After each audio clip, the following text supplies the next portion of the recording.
We will start with Kapalabhati. Active exhalation, no inhalation. Gentle stroke to abdominal cavity and forceful exhalation continuously without inhalation. We'll start 1, 2, 3, 4, 5, 6, 7, 8, 9, 10, 11, 12, 13, 14, 15. Breath will stop on its own and also it will start on its own. Experience the gap in between. Keep both the hands in Jnana Mudra, index finger and thumb are together. Palms behind your knees. हातांचे तळवे गुडघ्यांच्या मागे ठेवायचे. गुडघ्याच्या पुढे hanging ठेवू नका. It gives lot of stress on the elbow level. So elbows are naturally relaxed. Try to sense prana spanda.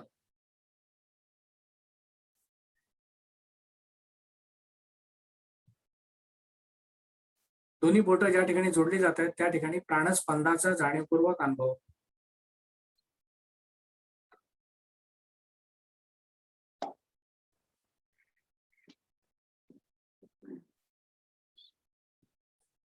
Slowly open your eyes and try to gaze at Om with steady eyesight. सावकाशपणे डोळे उघडायचे. समोरच्या ओम कडे नजर स्थिर ठेवून जाणीवपूर्वक बघण्याचा प्रयत्न. बहिर्त्राटक. ओमचा रंग, त्याचा आकार, त्याची पार्श्वभूमी, त्याच्यामध्ये असलेले सर्व ज्ञात अज्ञात अर्थ, प्रतीक, सिम्बॉल्स, या सर्वांचा एकत्रितपणे विचार. बहिर्त्राटक.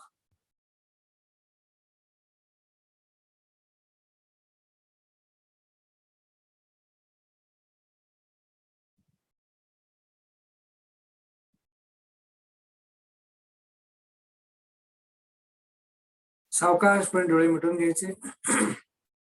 Gently close your eyes and try to gaze or visualize Om at your eyebrow center. भ्रूमध्यामध्ये ओमचा अनुभव घेण्याचा प्रयत्न. ओमची प्रतिमा भ्रूमध्यात बघण्याचा प्रयत्न.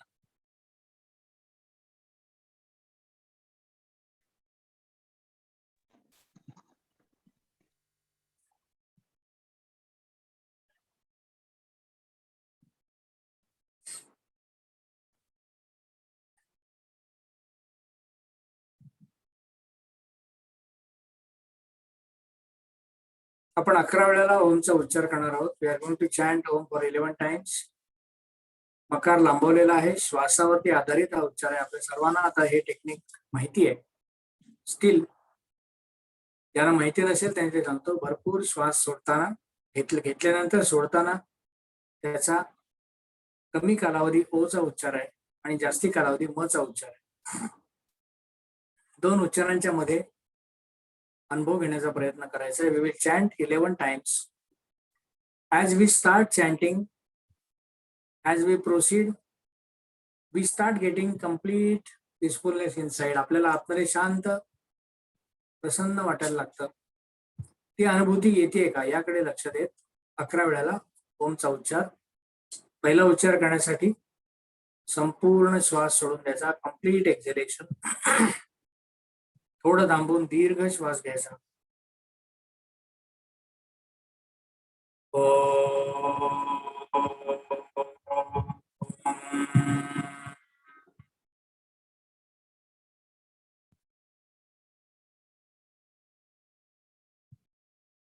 कंपनांची अनुभूती संपूर्ण शरीरामध्ये जरी असली तरी विशेषतः ती मस्तकाच्या ठिकाणी जाणवते. दुसरा उच्चार करण्यासाठी संपूर्ण श्वास सोडून द्यायचा. थोडं थांबायचं. दीर्घ श्वास घ्यायचा.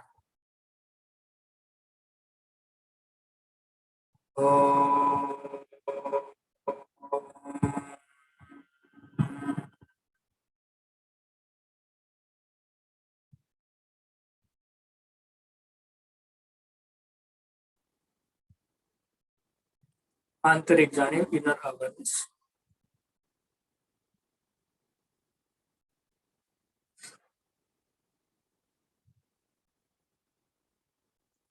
तिसरा उच्चार करण्यासाठी संपूर्ण श्वास सोडून द्यायचा, दीर्घ श्वास घ्यायचा.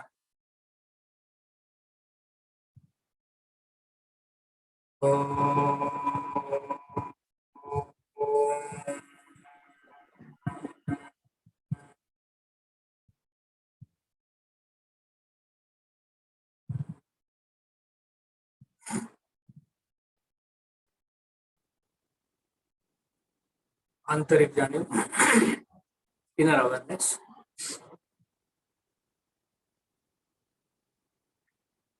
चौथा उच्चार करण्यासाठी संपूर्ण श्वास सोडून द्यायचा,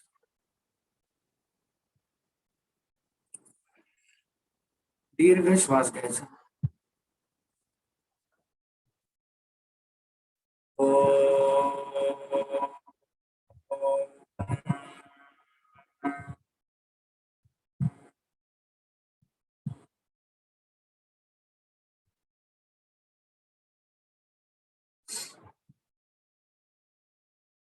आंतरिक जाणीव.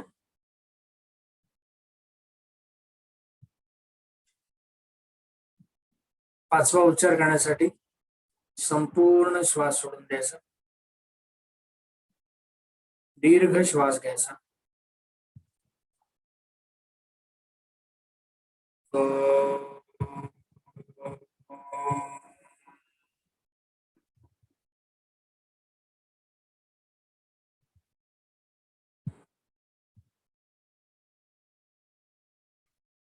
आंतरिक जाणीव, इनर अवेअरनेस.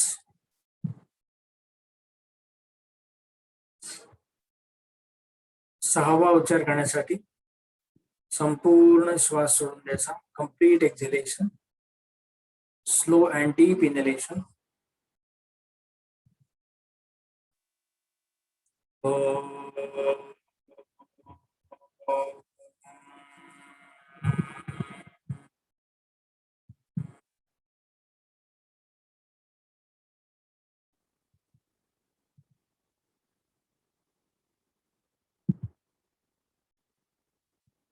सातवा उच्चार करण्यासाठी संपूर्ण श्वास सोडून द्यायचा,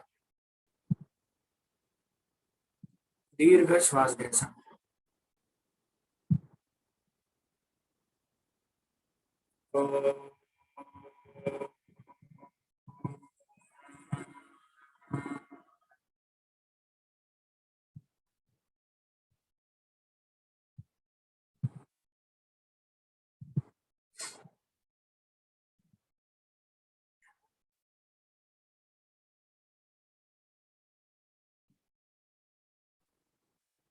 आंतरिक जाणीव.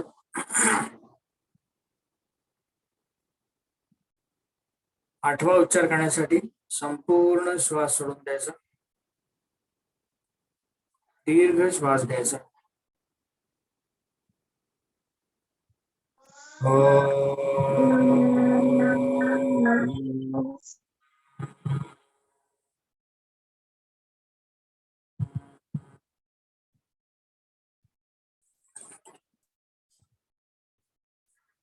आंतरिक जाणीव, इनर अवेअरनेस. नववा उच्चार करण्यासाठी संपूर्ण श्वास सोडून द्यायचा,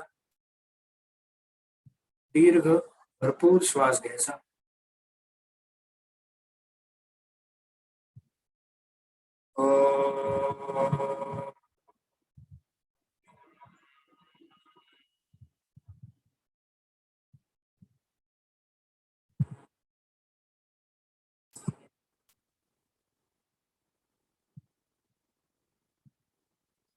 आंतरिक जाणीव.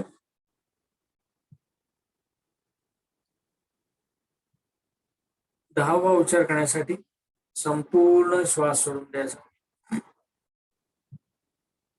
दीर्घ खोलवर श्वास घ्यायचा.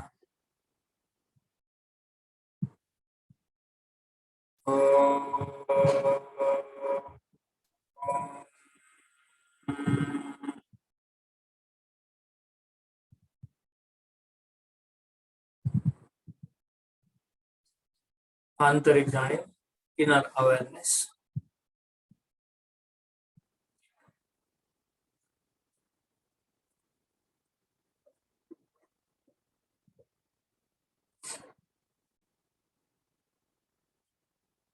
अकरावा उच्चार करण्यासाठी संपूर्ण श्वास सोडून द्यायचा,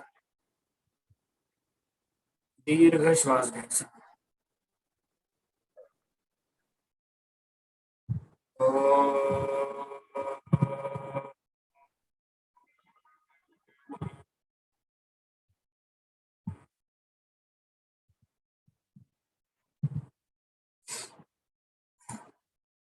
आंतरिक जाणीव, इनर अवेअरनेस.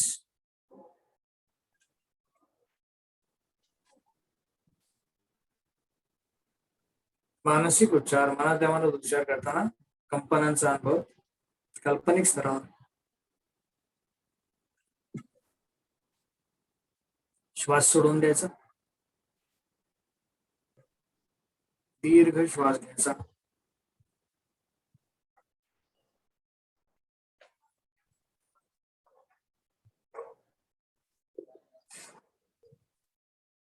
दोन्ही हातांची नमस्कार मुद्रा. प्रार्थना आपण सर्वांनी एकत्रपणेच म्हणूया. यामध्ये प्रार्थना म्हणताना बिंदू मात्र विशेषता जो आहे त्याचा अनुभव. Try to reach the infinity. ओंकाराय नमो नमः म्हणताना मान नम्रपणे खाली. सर्वांनी एकत्र आपण सुरुवात करूया. ओंकारं बिंदु संयुक्तं नित्यं ध्यायन्ति योगिनः कामदं मोक्षदं चैव ओंकाराय.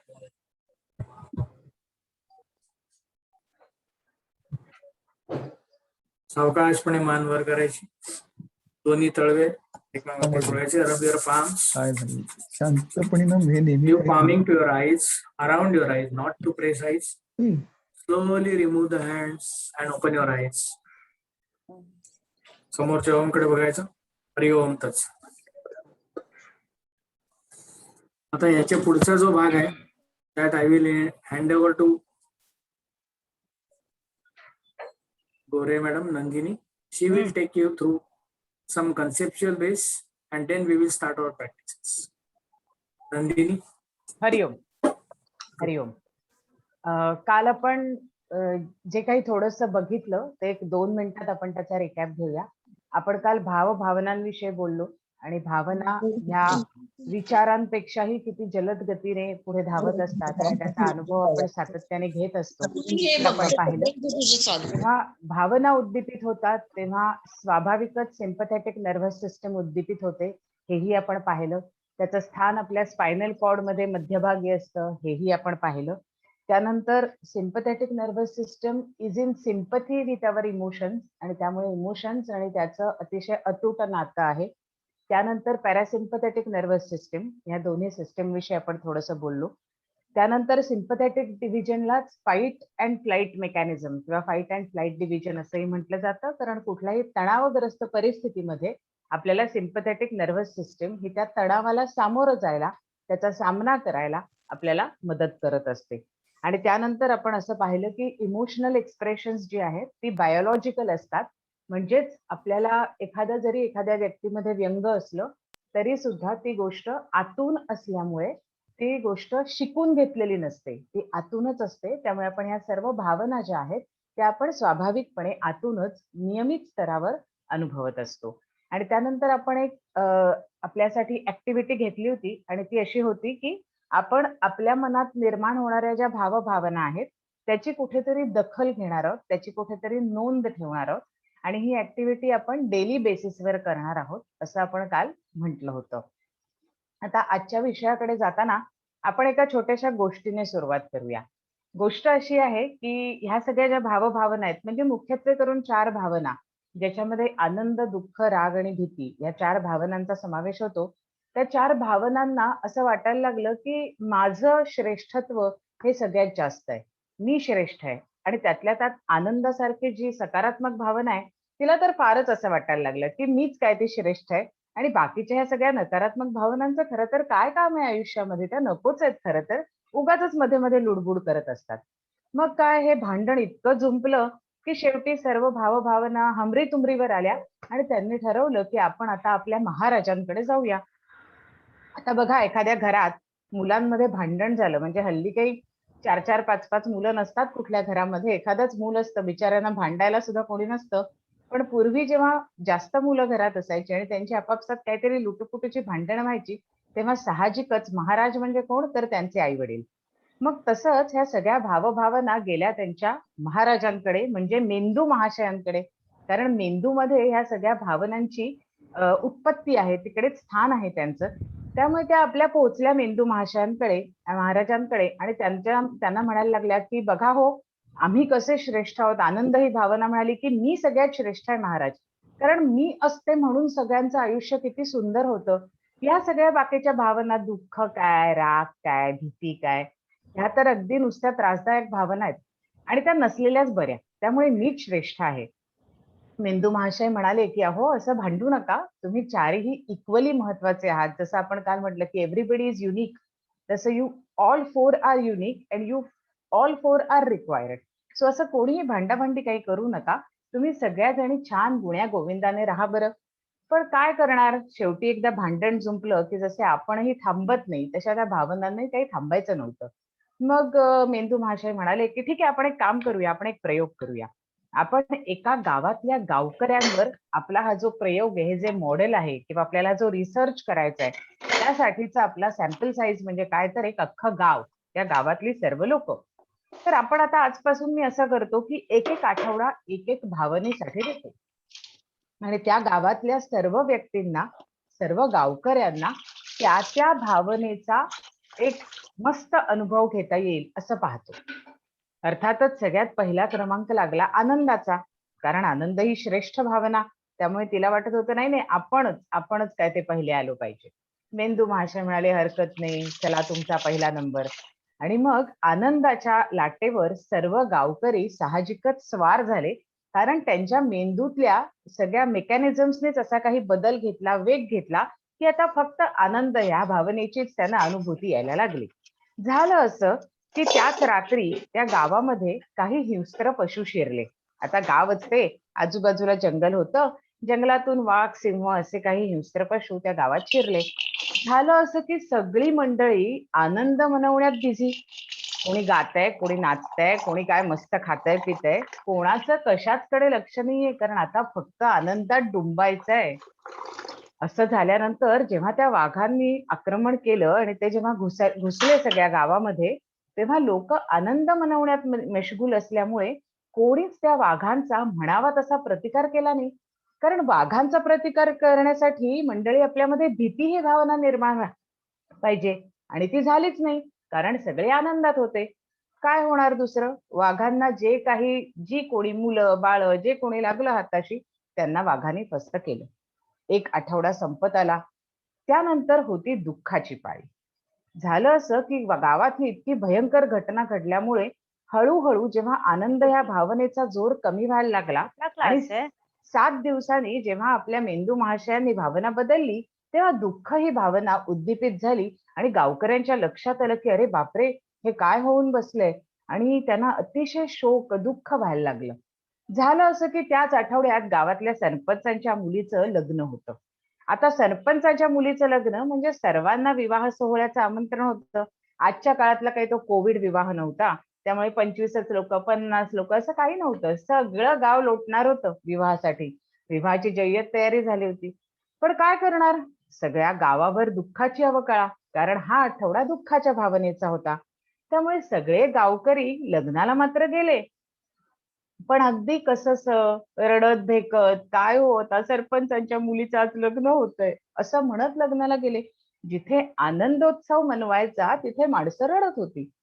आता हे दुःखाचे कड हळू-हळू 5-6 दिवसांनी ओसरायला लागले आणि झालं असं, की त्या गावामध्ये नंतर तिसरा आठवडा भीती ह्या भावनेने मूळ धरलं. कारण मेंदू महाशयाने तसं ठरवलं होतं. आता भीतीमुळे झालं असं, की सगळी माणसं घाबरायला लागली. अगदी घरातल्या स्त्रिया साधा जाऊन चूल पेटवायला घाबरायला लागल्या, की हो. त्या म्हणायला लागल्या, छे छे, अहो चूल पेटवली आणि माझ्याच कुठेतरी पातळाला लागलं काही आणि आग लागली आणि मी पेटून गेले अख्खी, म्हणजे काय करू? मी नाही बाबा चूल बिल पेटवायला जाणार.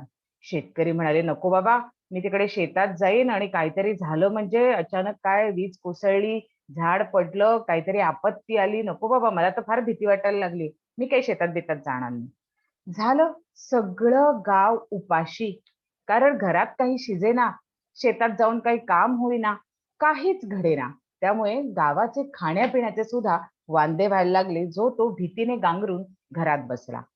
आता त्यानंतर चौथी भावना जी होती ती अर्थातच राग ही होती आणि त्यामुळे ती भावना प्रबळ झाली. आता झालं असं, की गावातल्या एका मुलीची शेजारच्या गावातल्या मुलाने खोड काढली. मुलंच ती एकमेकांची खोड काढणारच. हा सगळा गाव पेटून उठला.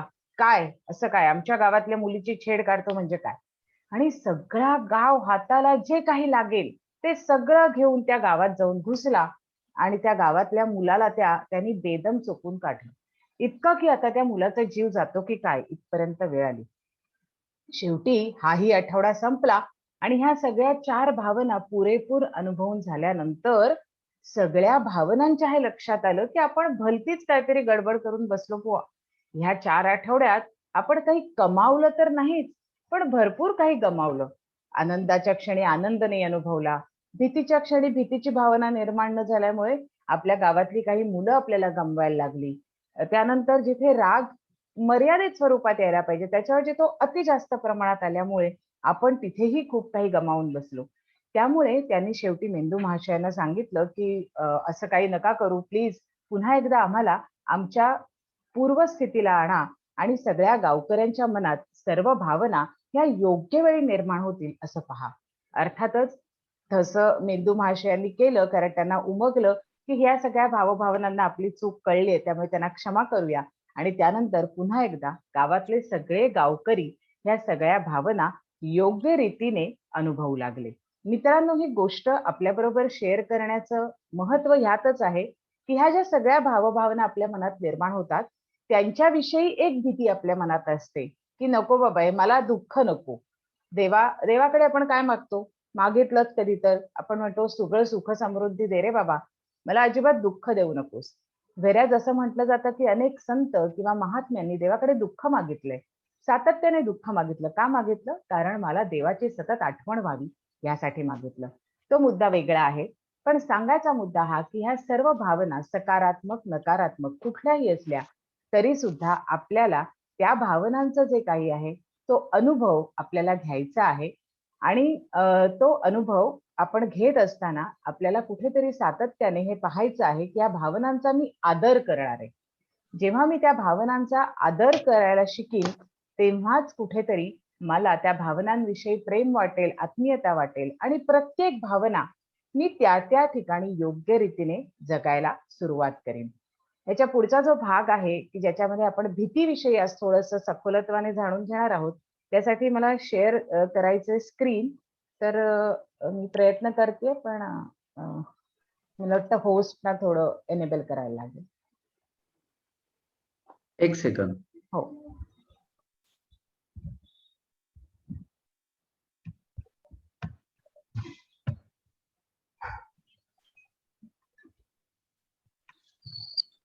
फुल झोप लागली ना. त्या बटनावर हा. दिसतंय का सगळ्यांना? स्क्रीन शेअर झालंय? होतंय. होतंय. आलाच नाही वाटतं. Please mute your self. भरपूर लोकांनी मध्ये मध्ये हे चालू ठेवतायत. जरा प्लीज म्यूट करा आपले माईक. आवाज डिस्टर्ब येतोय होतंय जरा. सर्वांना. हा, डिस्टर्ब होतंय. ठीक आहे, झालंय का शेअर? हो हो. झालं. ओके.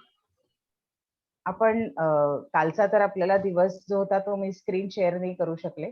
आता त्या स्क्रीनवर काय होतं ते पटकन बघून घेऊया. ही कालची स्क्रीन होती, ज्यामध्ये हा. आपण इमोशन्स, भावभावना ह्याच्याविषयी जाणीवेची भावनिक बाजू कशी आहे आणि आपण फेशियल एक्सप्रेशन्स, बॉडीली मूव्हमेंट आणि कृती ह्या सगळ्यामध्ये त्याचा अनुभव कसा घेतो आणि मुख्य 6 भावना ह्यांची नोंद आपण इथे ह्या स्क्रीनवर केलेली आहे. त्यानंतर आजची जी मुख्य स्क्रीन आहे ती ही आहे, की ज्याच्यामध्ये आपण भीती ह्या भावनेविषयी थोडंसं पाहणार आहोत. तर भीती ही जी परत भावना बदल युट्यूबच्या ऐवजी ते भीती ही जी भावना आहे, मला वाटतं अजूनही कोणाचा तरी माईक ऑन आहे. मॅडम ते हा,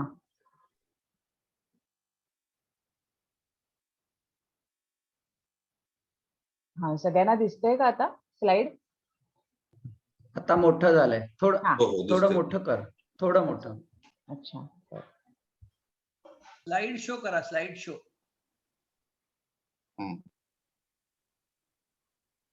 नाही समजत नाही. हे काय झालं? हा, हा ठीक हा आहे. ओके. छान छान. तर भीती ही काय आहे? तर खऱ्या किंवा भासमान संकटाला दिलेला भावनिक प्रतिसाद आहे. बघा यातले दोन्ही शब्द अतिशय महत्वाचे आहेत. खरे म्हणजे काही संकट ही आपल्यावर खरंच आलेली असतात आणि काही परसिव्ड असतात म्हणजे भासमान असतात.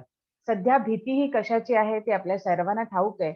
म्हणून तेच उदाहरण घेऊया की जेव्हा मला खरंच काहीतरी होतं आहे, मी खरंच आजारी पडते एखाद्या गोष्टीने, तेव्हा त्याविषयी योग्य ते इन्व्हेस्टिगेशन करणं, योग्य वेळी डॉक्टर्सकडे जाणं, योग्य ती काळजी घेणं, हे सगळं मी करणं, हे ज्याला आम्ही म्हणतो ना की युस्ट्रेस आणि डिस्ट्रेस म्हणजे काय, की मला एक पॉझिटिव्ह स्ट्रेस येतो कोणत्याही गोष्टीला सामोरं जाताना आणि एक निगेटिव्ह स्ट्रेस येतो.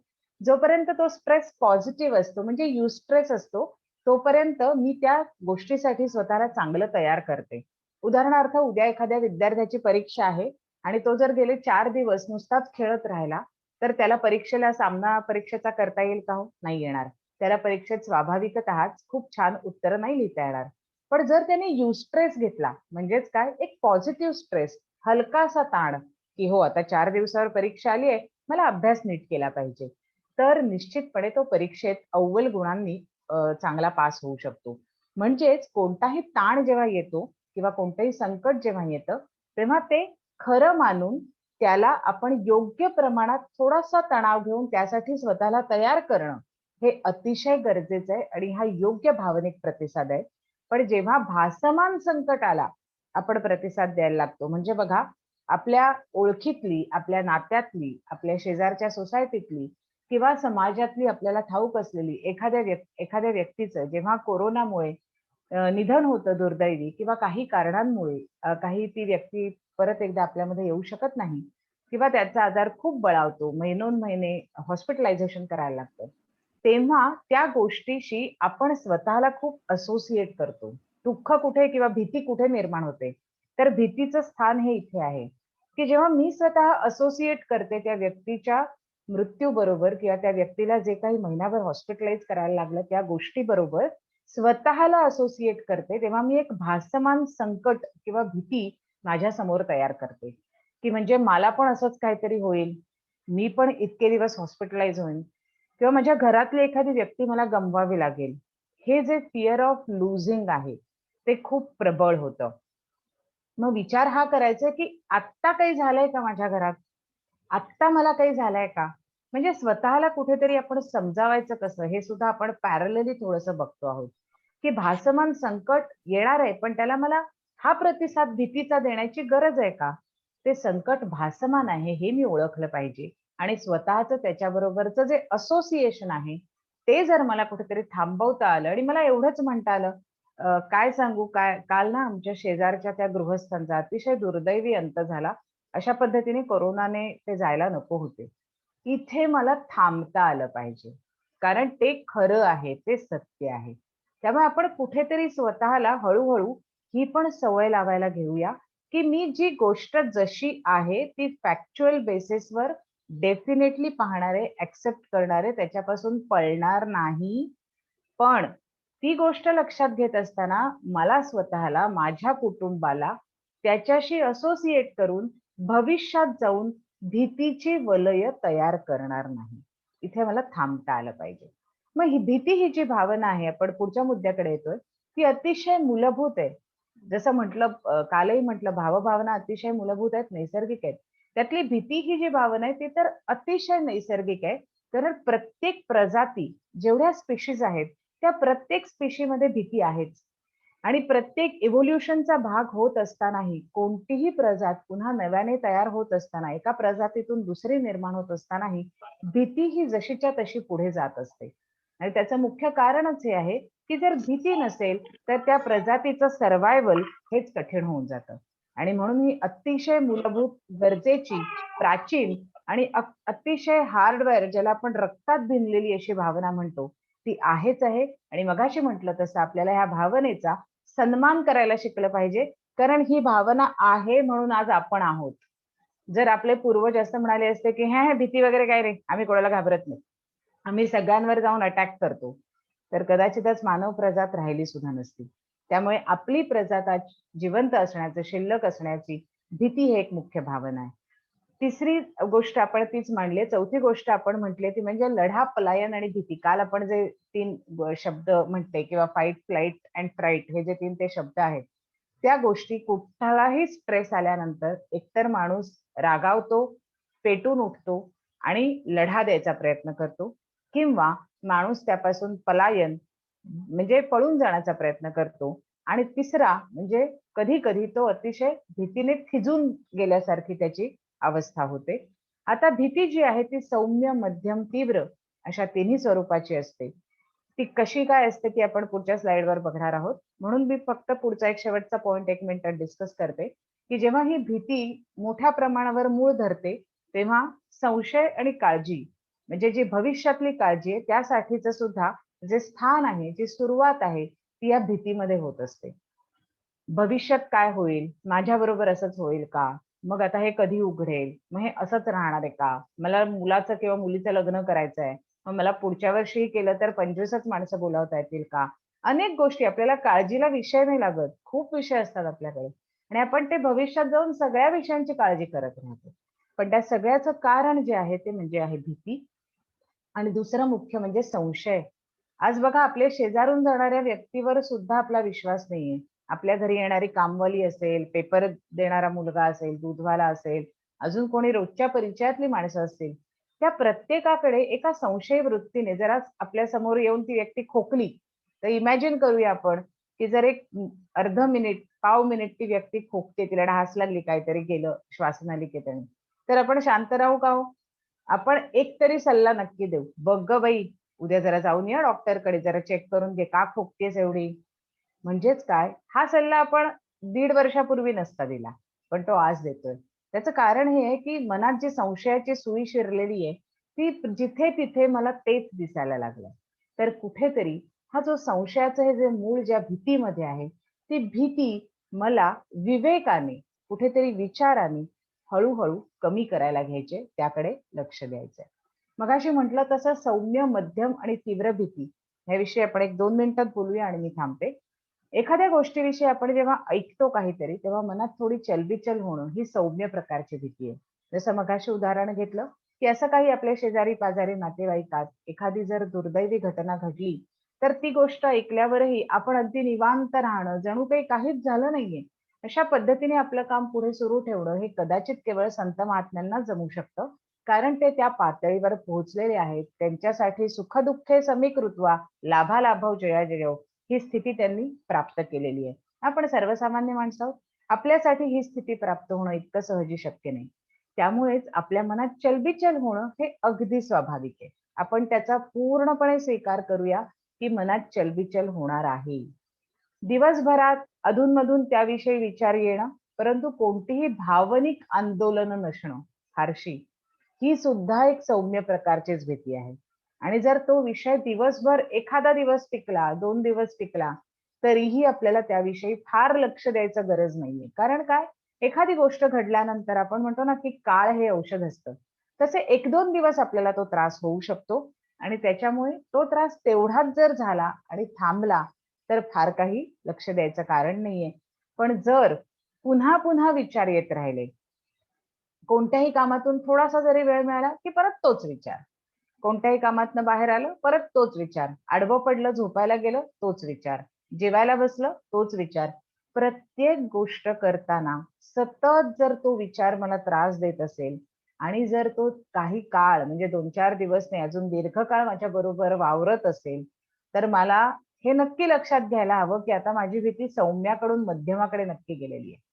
मला आता फक्त सौम्य स्वरूपाची भीती वाटत नाहीये, तर ती भीती हळू मध्यम स्वरूपाकडे गेलेली आहे. आणि जर मी सतत त्याच गोष्टींचा विचार करत असेन, झोप, अन्न, काम, अभ्यास ह्या सगळ्यावर त्याचा परिणाम होऊन कुठेतरी माझं जे डेली माझी सायकल आहे ते डिस्टर्ब होत असेल, तर इट बेसिकली इंडिकेट्स की ती भीती जी आहे ती आता तीव्र स्वरूपाकडे जायला लागलेली आहे. आणि इथे कुठेतरी आपण अतिशय सतर्क होण्याची गरज आहे. इतके दिवस आपल्याला घरची लोक, आपले मित्र परिवार, अजून कोणी कोणी सांगतच असणार आहे, अरे एवढं काय घाबरतोयस, ठीक आहे, घडते अशी एखादी घटना. सगळेजण मला सांगतायत, पण तरीही मला जर त्या भीतीवर काही करता येत नसेल, मला तिचा सामना करता येत नसेल आणि ती जर सौम्य ते मध्यम, मध्यम ते तीव्र असा जर प्रवास करत असेल आणि प्रवास करून तिथे पोहोचते असं जाणवत असेल, तर मात्र कुठेतरी धोक्याची घंटी वाजते हे लक्षात घेऊन योग्य वेळी प्रोफेशनल व्यक्तीचा सल्ला मी घ्यावा का, याचा विचार घरच्यांनी नक्की सुरू करावा. जर आपल्या घरात असं एखाद्या व्यक्तीबरोबर होत असेल, तर आता सर्दी पडसं झाल्यानंतर आपण आधी घरगुती उपाय करतो. पण थोडासा ताप यायला लागला, 1-2 दिवस ताप उतरत नाहीये, की साध्या फॅमिली डॉक्टरकडे जातो. तिथे 8 दिवस औषध घेऊन काही होत नसेल तर फिजिशियनकडे जातो आणि मग एखाद्या स्पेशालिस्टकडे अजूनही जातो. काही चेस्ट, काही इयर, नोज, थ्रोट अजून काही असतील इन्फेक्शन तर त्या. तर हा जसा टप्प्याटप्प्याने आपण प्रवास करतो, तसाच मानसिक आरोग्याच्या बाबतीतही हा टप्प्याटप्प्याचा प्रवास अतिशय महत्वाचा आहे. कारण आपण जितक्या लवकर ही घंटी वाजलेली लक्षात घेतो आणि आपण एखाद्या कन्सल्टंटकडे जातो, तितकं औषधोपचाराविना आपल्याला ह्या सगळ्यावरती काम करता येतं. जर ते अतिशय तीव्र स्वरूपाला गेलं आणि तिथे राहिलं काही काळ, तर आपल्याला मात्र वाचून पर्याय राहत नाही. औषधं घ्यावी लागतात, जी घ्यायला परत आपला रिलक्टन्स असतो. म्हणून हे सगळं सांगतेय, की म्हणून योग्य वेळी जर आपण हे जाणून घेतलं, तर आपण औषधांविना ह्यावर काम करू शकतो. आज आपण इथेच थांबूया. आजचा फक्त एक्सरसाइज एवढाच आहे. काल आपण स्वतःच्या भावभावनांकडे पाहायला सुरुवात केलेलीच आहे. तो एक्सरसाइज कंटिन्यू करायचाच आहे. त्याचबरोबर आज आपण भीतीवर बोललो आहोत. तर मला स्वतःला कोणकोणत्या गोष्टींची भीती वाटते, ह्याची एक छोटीशी यादी आपल्याला तयार करायची आहे. मग ती भीती अगदी उडणाऱ्या फुलपाखराची असेल, पाण्याची असेल, उंचीची असेल, खोलीची असेल, कशाचीही असेल किंवा अगदी अशा एखाद्या ॲब्स्ट्रॅक्ट गोष्टीची सुद्धा असेल. कशाची भीती वाटते त्याची आपण नोंद करायला सुरुवात करूया. कारण आपल्याला काम स्वतःवर करायचं आहे. धन्यवाद. हरिओम. यातील पुढील सूत्र मस्तर गुरु.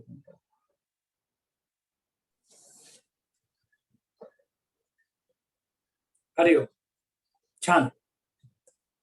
आज आपण ह्या सर्व भीतीच्या बद्दलची कन्सेप्च्युअल पार्ट जो बघितला, त्याचा आता अनाटॉमिकल अँगल नेमका काय आहे, how it impacts our body. कारण हे सगळं आपण ऐकलं, कन्सेप्च्युअली ऐकलं, पण ऍक्च्युली प्रत्येक भावना जी आहे त्याचा अनाटॉमिकल रिलेव्हन्स, शरीरशास्त्रीय परिणाम असतो. आपल्याला कल्पना आहे किंवा कदाचित नसेल, परंतु आपल्या मेंदूमध्ये 2 छोटे अवयव आहेत, एक थॅलेमस आणि दुसरा हायपोथॅलेमस. तर थॅलेमस जे आहे, it is a relay centre of emotions. भावनांचं रिले करणं, प्रसारण करण्याचं सेंटर आहे, ते आहे थॅलेमस. अगदी हरभऱ्याची डाळी एवढा एक छोटासा ऑर्गन आहे, अवयव आहे. आणि थॅलेमस च्या वरती hypothalamus, it is a analytical centre of emotions. आपल्या भावनांचं विश्लेषण करतं. विश्लेषण करून ते नुसतं कन्सेप्च्युअली थांबत नाही, ते इट प्रॅक्टिकली ऍक्ट्स. त्याचा शारीरिक परिणाम जो होतो त्या भावनेच्या, आपण बघितलं की तीव्र भावना, मध्यम भावना किंवा सौम्य भावना, या ज्या प्रकारांचा इम्पॅक्ट आपल्या शरीरावरती कसा होतो. तर सौम्य भावना असेल तर हायपोथॅलेमस काही फार रिॲक्शन देत नाही.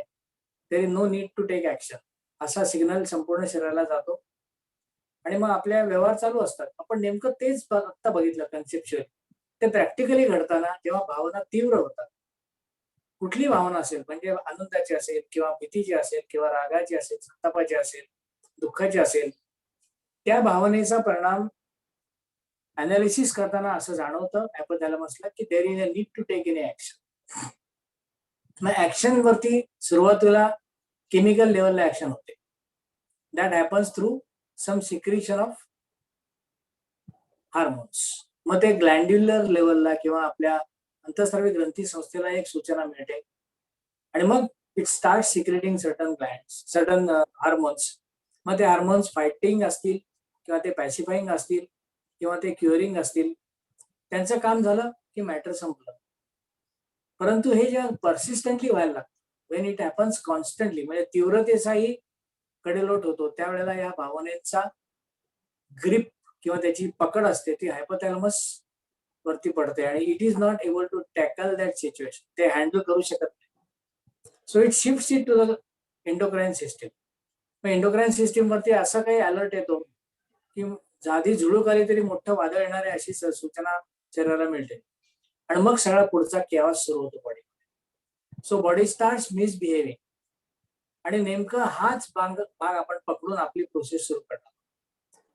अल्टिमेटली परिणाम शेवटी कुठे होतो बघा, न दिसणाऱ्या भावना आहेत. कुठलीही भावना तुम्हाला दाखवता येत नाही.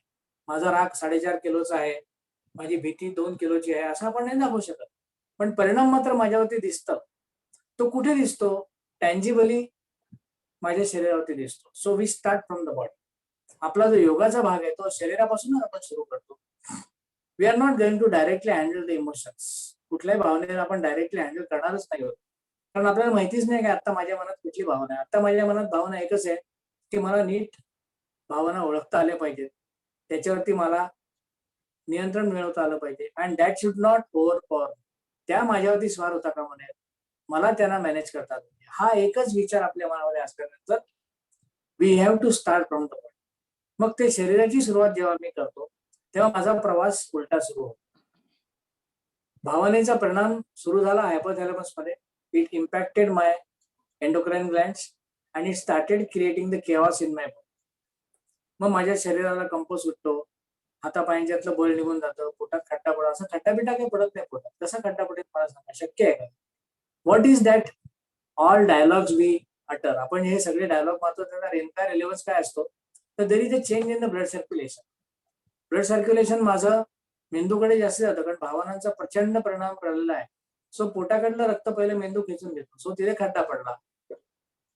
मग नंतर तिथे नाही जमलं तर मग पाया हाताकडनं घेतलं जातं. मग तिथे आपले हातपाय गळून जातात. असे गळून कसे जातील? हे सगळे जे शब्द आहेत ना, हे शब्द इंडिकेटिव्ह आहेत. याचं कारण इंडिकेटिव्ह असते भावना, फॅक्च्युअल असते शरीर. म्हणून we have to start from the body. आणि म्हणून शरीरापासून आपण सुरुवात करणार आहोत.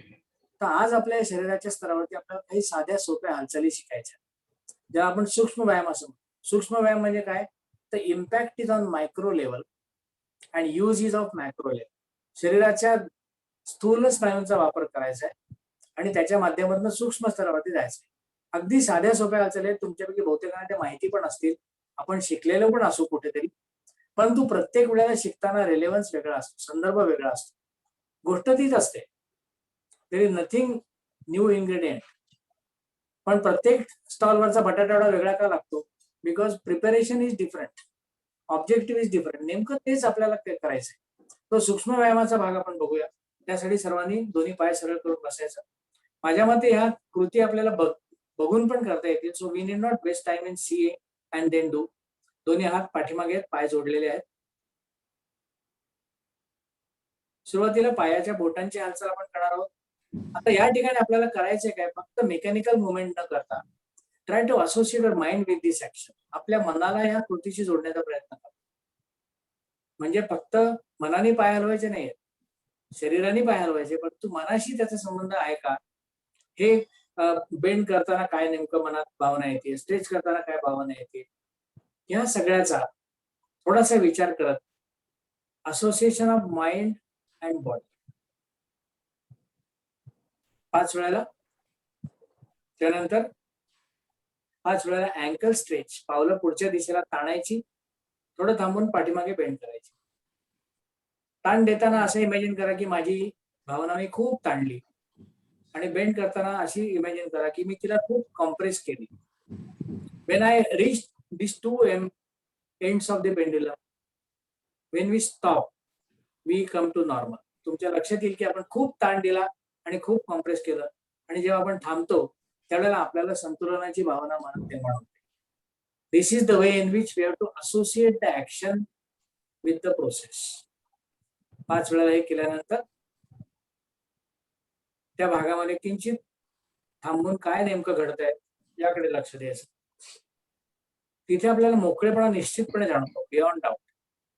Now take the soles together. दोन्ही पावलं जोडून घ्यायची आणि पावलं शरीराच्या जास्तीत जास्त जवळ घ्यायची. आज आपण थोडीशी थांबून क्रिया करणार आहोत आणि उद्याला आपण डायनॅमिक मुवमेंट करणार आहोत. टाचा मॅक्झिमम जवळ घ्यायच्या, close them and try to flatten the knees. गुडघे मॅक्झिमम जमिनीकडे घेण्याचा प्रयत्न करायचा आणि गुडघे सावकाश खांद्याकडे घ्यायचे. थोडं थांबायचं आहे दोन्ही ठिकाणी. लक्षात घ्या, don't do the dynamic movement today. Stop for a hold, stop for a while. When you stretch the knees, hold. When you take them upward, hold. 5 वेळेला ही क्रिया करायची.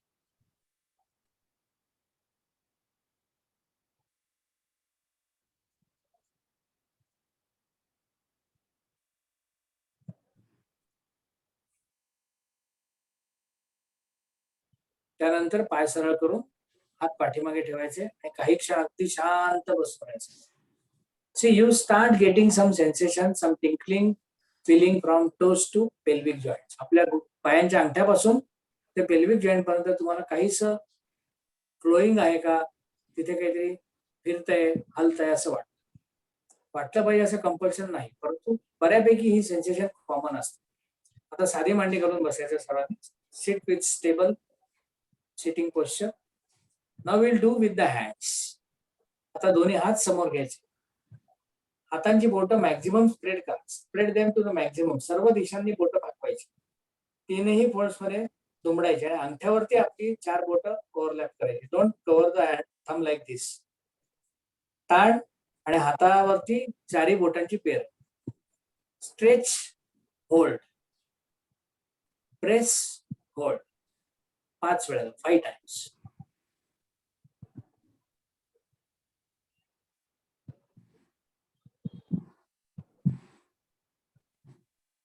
Five times. Complete stretching of fingers and complete folding and pressing of fingers. Do it with ease and comfort.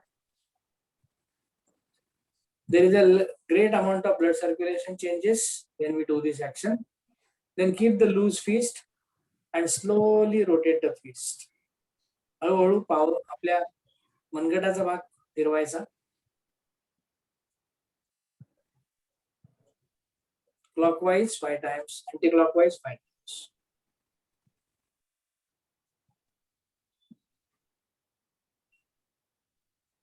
While doing this, associate your mind with the action. कृपा करून वारंवार मी ते तुम्हाला सांगतो. याचं कारण, it's not that you don't understand it, but we are trying to change the dimension of the actions.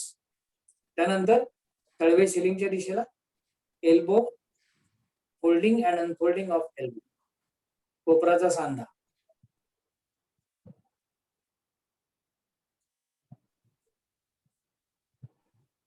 You can do this action by closing your eyes also. डोळे मिटून सुद्धा आपण ही कृती करू शकतो. डोळे मिटले की आपोआप शरीराशी आपला समन्वय साधला जातो. It becomes my activity. Otherwise, it becomes activity for the gallery. आता दोन्ही हातांची बोटं खांद्यावर ठेवायची.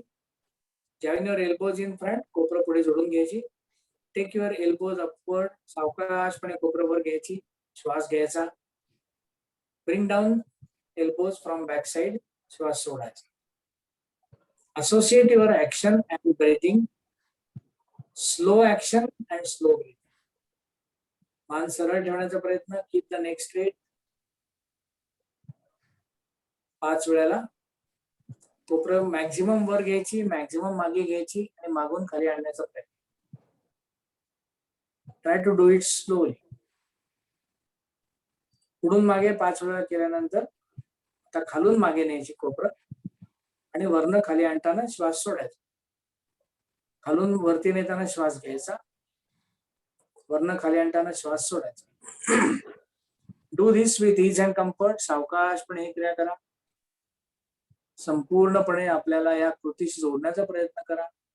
दिस is completely individual approach. Very nice. खूप छान. 5 वेळेला ही क्रिया झाल्यानंतर दोन्ही हात गुडघ्यावरती ठेवायचे आणि काही क्षण अगदी शांत बसून राहायचं. ही कृती संपल्यानंतर तुमच्या असं लक्षात येतं की खांद्यामध्ये खूप मोकळेपणा जाणवतो. खांद्याचे स्नायू थोडेसे रिलॅक्स होतात. आपल्यावरती असलेली सर्व जी ओझी आहेत ना भावनांची, ती सगळी म्हणून आपल्या खांद्यावर पडतात. So what way we stop. आपण असे खांदे पडत नसतो, पण आज खांद्यांच्या भागाला आपण थोडासा जाणीवपूर्वक हालचाल दिल्या असल्यामुळे they become more and more lighter, they become more and more strong also at the same time. डोळे मिटून काही क्षण शांत बसून राहायचं.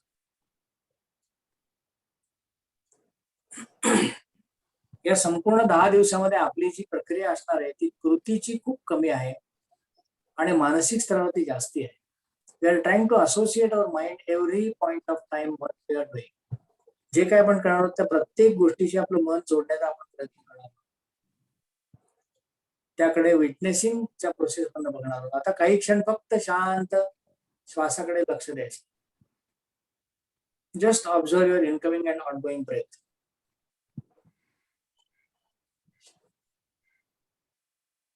With every outgoing breath, I am throwing away my negativity. With every incoming breath, I am going to take inside all the positivity around me. हा दुर्दैवाने positive हा शब्द आपल्याला खूप धोकादायक वाटायला लागले, परंतु तशी स्थिती नाहीये. श्वास सोडताना माझ्या सगळ्या निगेटिव्हिटी बाहेर जात आहेत. श्वास घेताना सगळे पॉझिटिव्ह थॉट्स, सकारात्मक विचार माझ्यामध्ये येत आहेत. या भावनेमधनं काही क्षण श्वासांकडे बघायचं.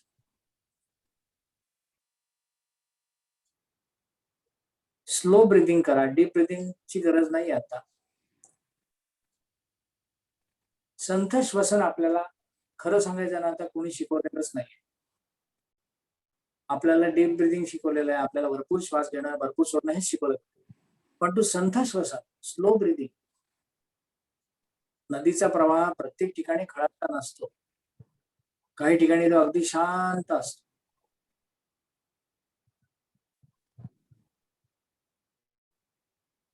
तर आपला शांत श्वास काही क्षण अनुभवायचा.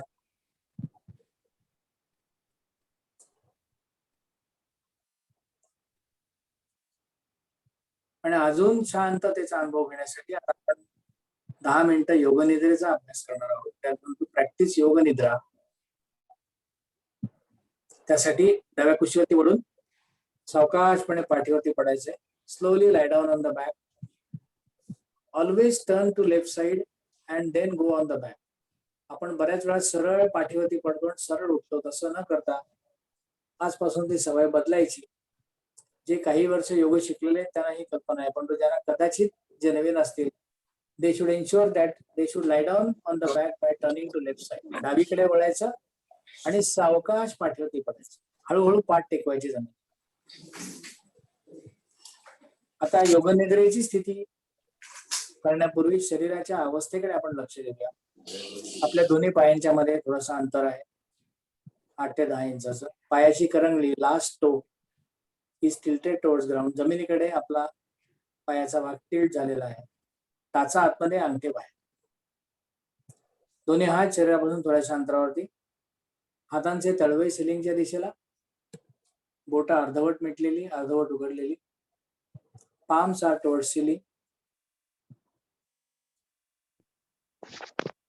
मानेचा angle as per your comfort. मान मध्यभागी, डावीकडे, उजवीकडे, जशी आपल्याला सोयीची वाटेल तशी ठेवा. पण एकदा पोश्चर घेतलं की शक्यतो ते स्थिर ठेवा. डोळे अलगदपणे मिटलेले. Keep the eyes gently closed. पापण्या एकमेकांवरती हलवारपणे ठेवायचं. चष्म्याची आवश्यकता नसेल तो काढून ठेवा. कपाळाला आठ्या असतील तर ते आता ताबडतोब बाजूला करा. That is not required. आता त्याची गरजच नाही. खरं म्हणजे एरवी पण गरज नसते, पण आपल्याला सवय लागलेली आठ्या पडून बसायची.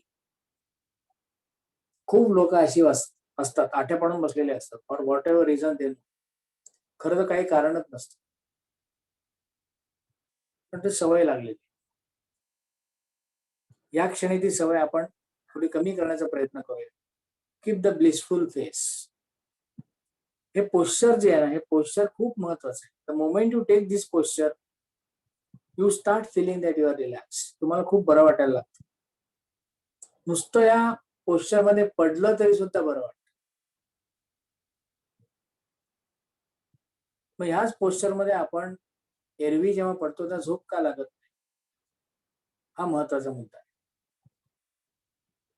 तिथे आपण फक्त पडतो मेकॅनिकली आणि म्हणून झोप लागत नाही. आता आपल्याला झोपायचं नाही हे लक्षात घ्या. आता आपल्याला कॉन्शियसली शरीराकडे बघायचं. पूर्ण जागृतावस्थेमध्ये आपण निद्रा घेतो म्हणून ती योग निद्रा आहे. जागा राहून झोपायचं. एरवी आपण झोपलेला असताना जागे राहण्याचा त्रास सहन करतो. Complete paradox.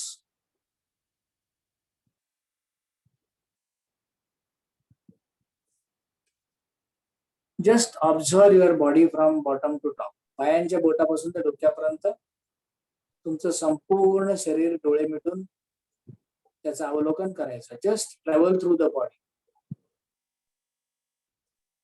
आपण प्रत्येक भागाचा विचार न करता टोटॅलिटी मध्ये विचार करावा. संपूर्ण उजवा पाय, संपूर्ण डावा पाय, दोन्ही पाय, संपूर्ण उजवा हात, संपूर्ण डावा हात, दोन्ही हात. Right from buttocks to back and from back to shoulders and from shoulders to neck and from neck to head. असं टप्प्याटप्प्याने शरीराच्या भागाकडे लक्ष द्यायचं. Front trunk portion, especially trunk portion मधला lower abdominal aspect, navel section, ribcage, छातीचे स्नायू, गळा, हनवटीपासून ते माथ्यापर्यंतचा संपूर्ण चेहरा कम्प्लिटली रिलॅक्स्ड. खूप शांत वाटतंय, खूप प्रसन्न वाटतंय, खूप हलकं हलकं वाटतंय. हे हलकेपणाची जी भावना आहे ना, ही शारीरिक नाहीये, ही मानसिक आहे. शरीराचं वजन तेच आहे, घनता तीच आहे, डेन्सिटी तीच आहे, मग तरी पण हलकेपणा का आहे? Because your mind has decided to be light. So मनावरचं ओझं जेव्हा उतरतं तेव्हा मन हलकं फुलकं होतं आणि नेमकं तेच शरीरावरती प्रतिबिंबित होतं. मनाचा जडपणा वाढला, मनाचे त्रास वाढले की परिणाम शरीरावरती होतो. So we are removing the stress initially from muscles through mind and trying to make our mind really relaxed. Muscles चा आखडलेपणा कमी झाला की मनाचा आखडलेपणा कमी.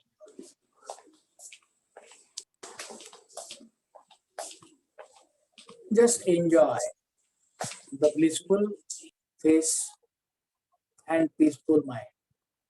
शांत मन आणि प्रसन्न चेहरा याचा अनुभव घ्यायचा.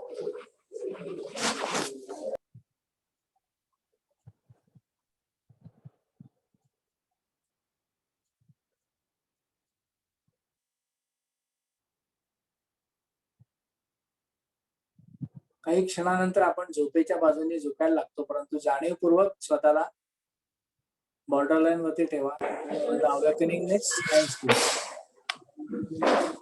खूप छान वाटतंय, खूप प्रसन्न वाटतंय.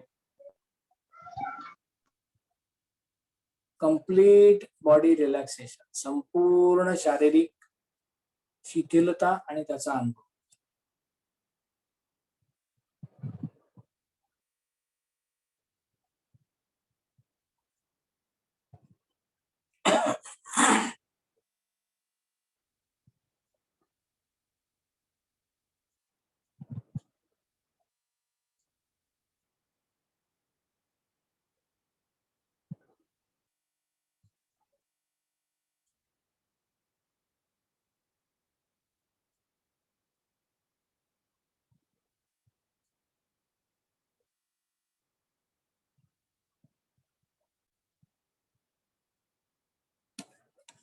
आपण नेहमीचा आपला जो संकल्प असतो त्याच्यापेक्षा थोडासा वेगळा. समेन सबस्टन्स तोच आहे, परंतु थोडेसे वेगळे शब्द.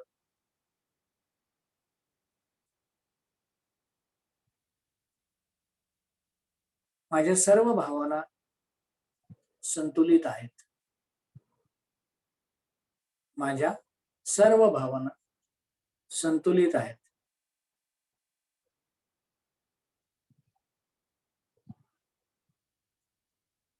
माझ्या सर्व भावना संतुलित आहेत.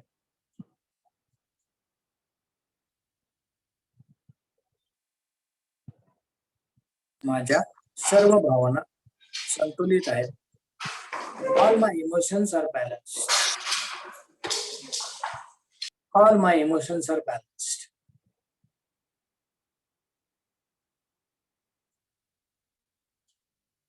I am getting willpower and confidence to use them. त्या वापरण्याची इच्छाशक्ती आणि आत्मविश्वास या क्षणी मला प्राप्त होतो. माझ्या सर्व भावना संतुलित आहेत. त्या योग्य प्रकारे वापरण्यासाठी इच्छाशक्ती आणि आत्मविश्वास या क्षणी मला प्राप्त होतो. All my emotions are balanced. I am getting tremendous willpower and self-confidence to use them properly.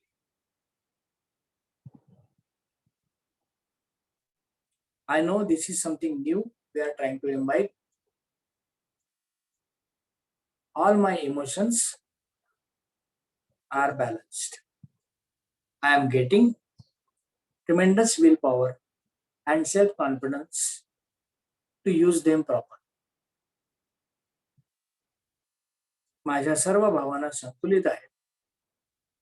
त्यांचा योग्य वापर करण्यासाठी इच्छाशक्ती आणि आत्मविश्वास मला प्राप्त होत आहे.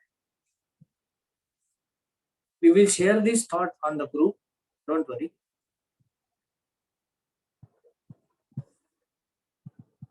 My all emotions are balanced. I am getting tremendous willpower and self-confidence to use them properly.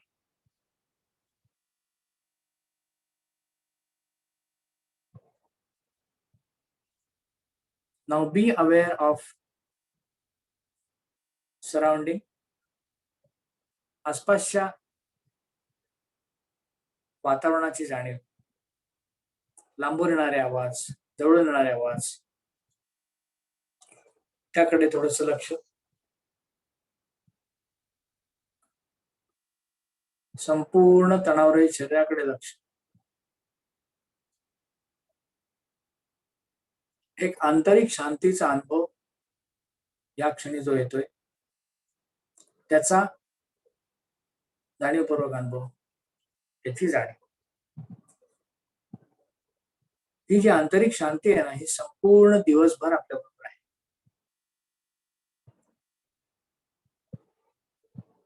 या स्थितीमधून बाहेर येण्याच्या प्रक्रियेची जाणीव.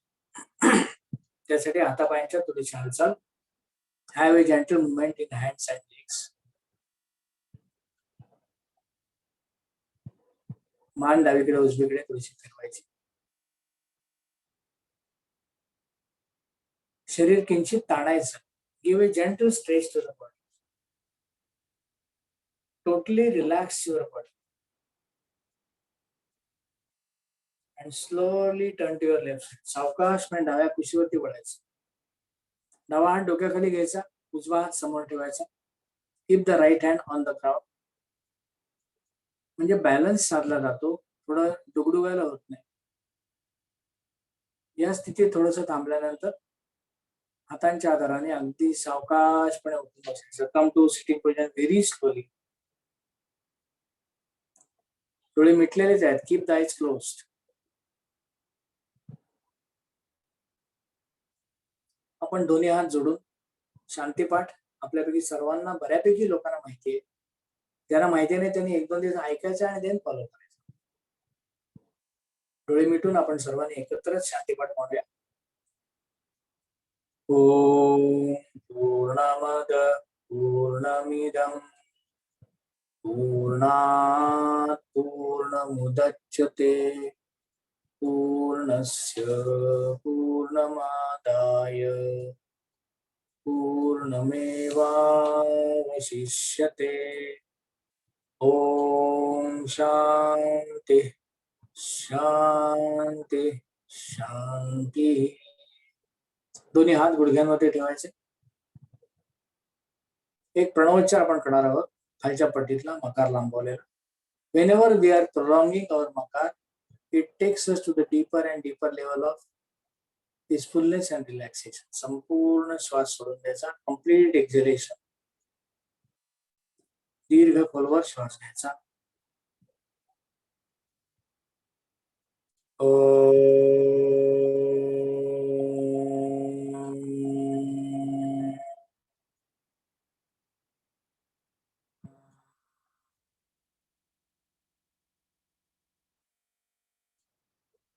Experience the absolute inner silence. संपूर्ण आंतरिक शांतीचा अनुभव.